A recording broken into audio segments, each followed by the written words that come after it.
어이 선장님, 그 배 정말 위풍당당한 18세기식 범선이네요. 반질반질한 나무 선체에 비단처럼 매끄러운 돛까지.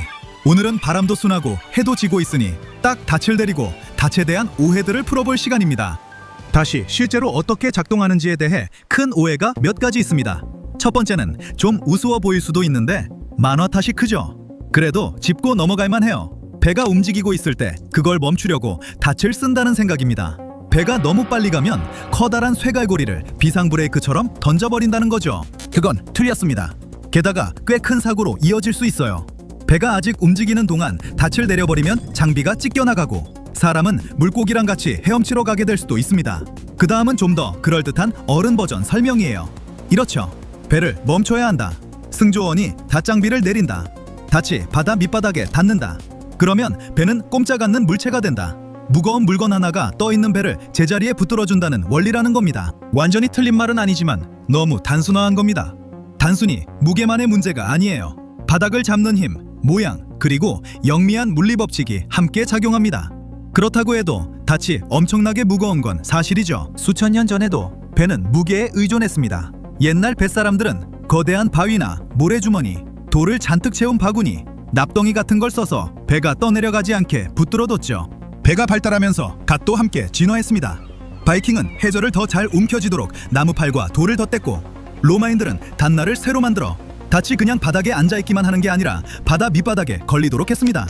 하지만 무턱대고 무겁기만 한 것보다 똑똑한 설계가 더 중요하다는 걸 제대로 깨닫기까지는 오랜 시간이 걸렸죠. 16세기 중반부터 19세기까지 돛담배의 전성기에는 닻을 쇠로 단조해서 만들었고 한개 무게가 수톤에 이르기도 했습니다. 배들은 그런 닻을 둘이나 셋씩 싣고 다녔습니다. 선원들은 조심해서 나쁠 건 없다고 믿었거든요. 타이타니코의 주 닻은 약 16톤이었어요. 시험할 때 그걸 끌어보려고 20마리의 말이 동원됐습니다. 배 앞에 보통 승용차 10대를 매달아 놓은 셈이죠.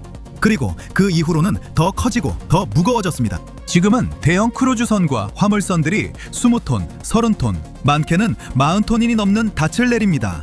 항구 근처에 가본 적이 있다면 닻이 안정과 든든함의 상징처럼 쓰이는 걸 많이 보셨을 거예요.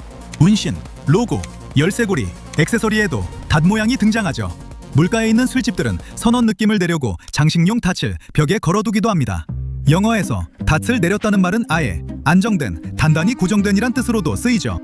정리하자면 닻은 실제로도 상징적으로도 중요하고 무거운 물건입니다. 그런데 웃긴 건 닻이 아무리 거대해도 배가 얼마든지 떠밀려갈 수 있다는 거예요. 강한 돌풍 한 번이면 배를 가볍게 옆으로 밀어버릴 수 있습니다. 겉보기엔 별것 아닌 해류와 파도도 배를 조금씩 꾸준히 제자리에서 밀어낼 수 있죠. 완벽하게 닻을 내린 것 같던 배가 슬그머니 떠내려가서 주인을 식겁하게 만들기도 합니다. 항구든 암초든 폭풍이든 상관없어요. 그때마다 누군가는 값비싼 교훈을 한 번씩은 얻습니다. 배가 멋대로 떠나버리는 것만 해도 큰일입니다. 그런데 아침에 보니 어디에 들이받은 흔적까지 있다면 그건 훨씬 심각하죠. 그 이유는 이 이야기의 진짜 주인공이 바로 쇠사슬, 즉 닷줄이기 때문입니다. 이제 물속으로 좀 더 깊이 들어가 무슨 일이 일어나는지 살펴보죠. 배가 닻을 내리면 쇠사슬도 한참을 따라 내려갑니다. 쇠사슬은 가라앉아서 해저 바닥을 따라 길게 펴지죠. 쇠사슬이 만드는 이 휘어진 모양을 카테널이라고 부르는데 이게 매우 중요합니다. 이 덕분에 배와 닷 사이에 걸리는 힘이 바닥 가까이, 옆으로 누운 방향으로 작용합니다. 그래서 닻이 갈고리처럼 해저에 파고들 수 있는 거예요. 배가 세게 잡아당길수록 닷은 더 깊이 물속 바닥을 물어뜯듯이 파고듭니다. 결국 배를 제자리에 붙들어 두는 건 이 파고드는 동작과 마찰력이죠. 하지만 바다는 예측하기 어렵습니다. 큰 파도나 강한 바람 때문에 쇠사슬이 너무 많이 바닥에서 들려버리면 힘이 위쪽으로 곧게 당겨지는 방향으로 바뀝니다. 그러면 닻은 파고들지 못하고 바닥 위를 미끄러지기 시작하죠. 이걸 닻이 끌린다고 하는데 평온한 정박이 이런 우리 배 진짜 움직이고 있잖아 하는 순간으로 바뀌는 때입니다. 해저 바닥의 종류도 중요합니다. 예를 들어 진흙바닥은 닻이 파고들기 좋아서 훌륭한 그립을 제공합니다. 반대로 바위투성이 바닥이나 해초가 많은 곳에서는 닻이 얼어붙은 호수 위를 미끄러지는 아이처럼 쓱쓱 미끄러져 버릴 수 있죠. 수심도 중요한 요소입니다. 물이 깊을수록 닷 주변에 바닥을 따라 누워있는 쇠사슬이 더 많이 필요해요. 예를 들어 바다 밑바닥이 수면에서 겨우 9m 남짓인 곳이라도 무거운 쇠사슬은 약 50m 정도가 필요할 수 있습니다. 이렇게 긴 쇠사슬이 바닥에 길게 깔리지 않으면 물리법칙이 깨져버립니다. 거대한 쇳덩어리가 여러분이 정말 바라는 일, 그러니까 배가 도망가지 못하게 붙잡아두는 일을 제대로 해주지 못하게 되는 거죠. 모든 닻이 똑같이 생긴 건 아닙니다. 마리나나 조선소를 둘러보면 여러 가지 모양의 닻이 있는 걸 알 수 있어요. 어떤 건 쟁기처럼 생겼습니다. 이런 닻은 모래나 진흙바닥에서 배가 당길수록 더 깊이 파고들어서 아주 효과적이죠. 어떤 건 거대한 날아가는 화살처럼 생겼습니다. 비교적 가볍지만 바닥에 걸리는 속도가 빠르죠. 그리고 큰 그릇처럼 둥근 버섯 모양 닷도 있는데 이건 오래 정박해두는 용도로 쓰입니다. 겉모습은 그다지 멋져 보이지 않지만 한번 바닥속에 묻히면 아주 단단히 붙어 있습니다. 신발 고르는 것과 비슷해요. 산길을 가면서 슬리퍼를 신고 가지는 않겠죠? 닷의 개수도 중요합니다. 닷을 2개 동시에 쓰면 바람 방향이 바뀌어도 배가 원을 그리며 빙빙 도는 걸 줄일 수 있어요. 하지만 그것만으로도 충분하지는 않습니다. 그래서 현대의 배들은 살짝 반칙을 씁니다. 요즘 많은 크루즈선과 해상 작업선에는 동적 위치 제어 시스템이라는 장치가 달려 있습니다. 강력한 추진기를 컴퓨터가 계속 제어해서 닻을 바닥에 내리지 않고도 배를 제자리에 머물게 하는 기술이죠.